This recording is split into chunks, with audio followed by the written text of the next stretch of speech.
doing that in a number of ways. One of them is our Grand Challenges Initiative, where we're announcing ambitious yet achievable goals that can capture the public's imagination and encourage them to get involved and help us solve these large targets for national and global problems that we're facing.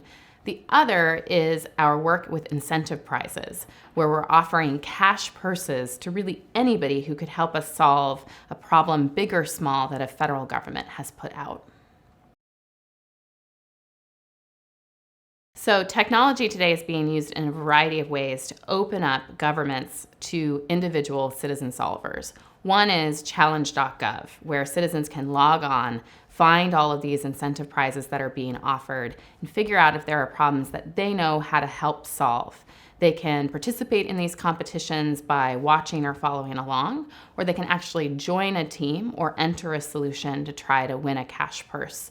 We also have We the People, where people are able to log on and sign petitions about what they want the government to address. And we've seen some remarkable questions come forward through that platform.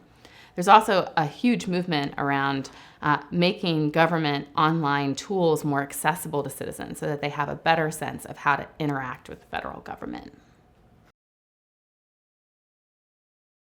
Well, if you look at what's happening with NASA and their work with the commercial space industry, we're at a time right now when instead of NASA sending their, only their own missions to space, they're also working with entrepreneurs like Elon Musk at SpaceX and the company Orbital to help them deliver missions, for example, to the International Space Station. We're also seeing entrepreneurs getting involved by offering solutions up to government through incentive prizes.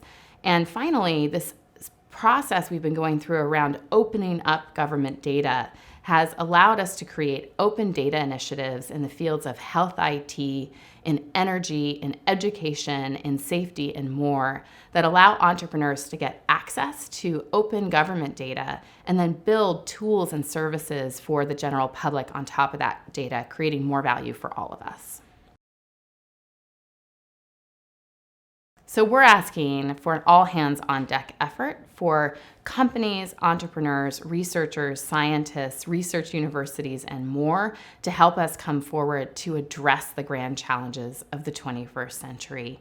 There's a wide range of ways that people can get involved.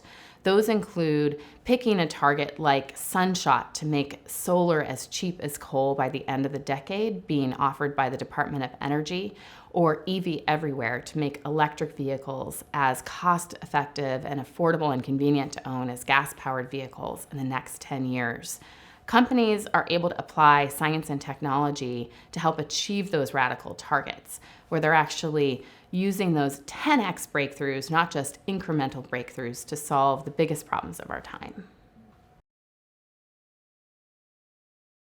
So when we're thinking about 21st century grand challenges, there's the obvious approach of the federal government offering funding solicitations and contracts and grants that help address those goals. But it's much more effective if we partner with philanthropies and foundations or corporate sponsors to help us achieve those goals. So USAID, for example, in their Grand Challenges for Development, has partnered with companies like Duke Energy and with foundations like the Omidyar Network to help them achieve grand challenges for development like saving lives at birth and how we're actually going to power agriculture in the developing world. So there's a way to both co-fund these efforts and also to collaborate so that we are funding in areas that are complementary as opposed to duplicative. And then also to share data about what's working and share models that might work.